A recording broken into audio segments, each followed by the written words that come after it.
대한민국의 사무실 임대료가 폭등했다. 참 이상한 일이다.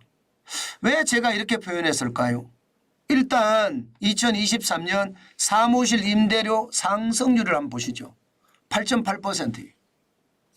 역대 최고입니다. 야, 이 사무실 사업하는 사람들 지금 임대료 때문에 죽겠다는 이야기가 저는 당연히 나올 수밖에 없다고 생각합니다.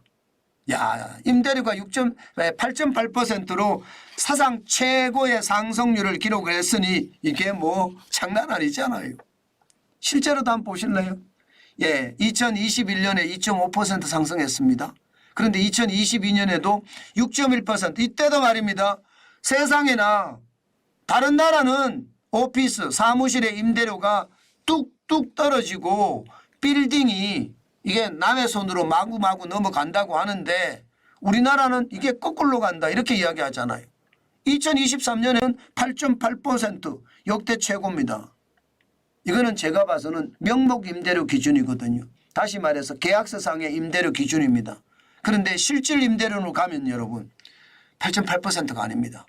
15.1%입니다. 15.1%. 장난 아니죠?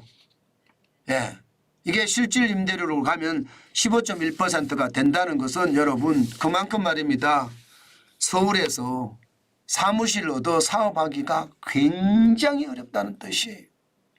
사실 이거 이해 안 되죠. 이해되는 사람이 몇 명이나 되겠습니까? 솔직히. 예.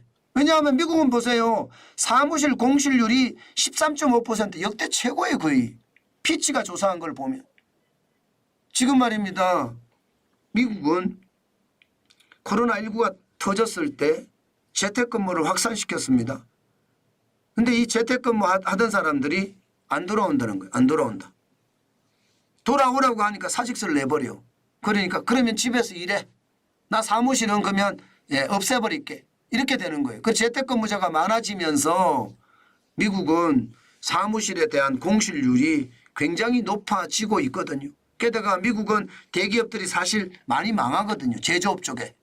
그러면서 말입니다. 사무실 공실률은 더 올라갑니다. 2019년에 9.4%였던 것이 2023년에는 13.5%가 되니까 말입니다. 그런데 그러면 공실률이 이러면 임대료는 어떻게 될까요? 공실률이 많으면 많을수록 임대료는 낮아지는 거예요. 임대료 실제로 낮아집니다. 그런데 우리는 반대로 가요. 야, 이게 뭐 서울하고 미국하고 비교를 해보면 진짜 어마어마한 차이가 나죠. 도시별로 비교를 해봐도 마찬가지입니다. 도시별로 비교를 해봐도. 여러분 보시다시피 서울은 지금 서울 주요 서울의 어떤 공실률이 1.5%, 1.5%. 진짜 엄청나죠. 전 세계 오피스 공실률은 12.9%입니다. 샌프란시스코는 29.4%고요. 이게 2023년 3월 말 기준입니다. 하노이도 28.6%입니다. 베이징도 20.2%고요. LA도 말입니다. 20%예요. 공실률이. 상하이도 17.9%고 맨하튼은 16%입니다. 홍콩이나 런던도 15%, 8.6%인데 대한민국은 1.5%. 2009년에 오피스 공실률이 13.1%로 우리도 굉장히 높았던 시절이 있는데 지금은 1.5%. 대한민국이 진짜 대단하죠. 대단하죠. 이게 우리는요. 재택근무로 갔다가 바로바로 돌아오게 만든 거예요. 돌아오게. 그러니까 1.5%까지 떨어진 겁니다. 다른 지표도 지금 마찬가지예요. R스퀘어에서 조사하는 것도 보면 2022년에 2.8%였거든요. 이게 2023년 전체적으로 가면 지금 2.23% 이내로 돌아설 거다 이렇게 이야기합니다. 그러니까 진짜 대한민국의 상황은 외국하고 굉장히 다르다는 거죠. 저는 이렇게 되면 임대료 때문에 기업들이 어려워진다는 이야기도 사실이 된다 이렇게 생각을 하고요. 저는 여기에서 한 가지 빠뜨린 게 있다고 생각합니다. 뭘 빠뜨렸느냐. 이 사무실이라는 거에 의해 바로 빠진 게 하나 있습니다. 정확히 빠진 거. 뭐가 있느냐. 지식산업센터. 이거 빠졌거든요.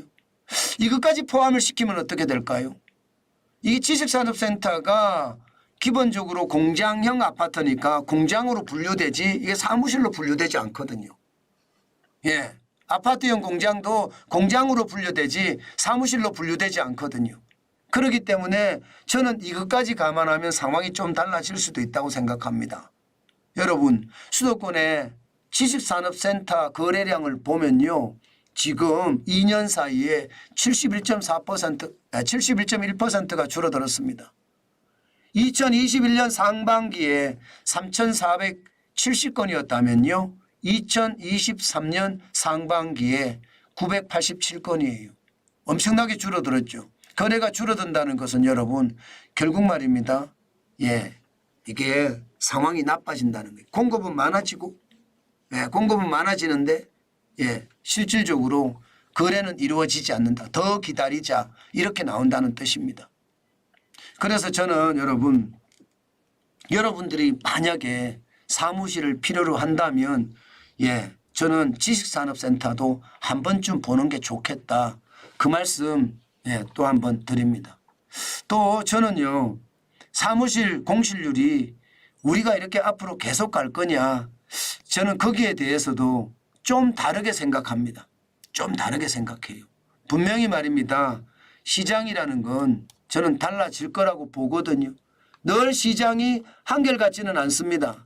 반드시 시장은요, 변화합니다. 저는 그 변화하는 시장에 여러분들이 적극적으로 대응하는 것 저는 필요하다고 생각합니다. 뭐 지식산업센터라고 해서 또 변하지 않으리라는 보장 없습니다. 저는 그래서 여러분들에게 말씀을 드리는 거예요. 그만큼 말입니다. 시장의 변화는요, 한 번씩 우리가 꿰뚫고 지나가야 됩니다. 제가 지식산업센터를 이야기하는 것은 한 번쯤 여러분들이 임장을 해 보셔도 좋다. 그런 뜻으로 말씀을 드리는 거예요. 사무실 공실률이 저렇게 적으면 결국 지식산업센터 쪽으로 방향을 틀 가능성도 있거든요. 그래서 한번 보시라는 뜻입니다.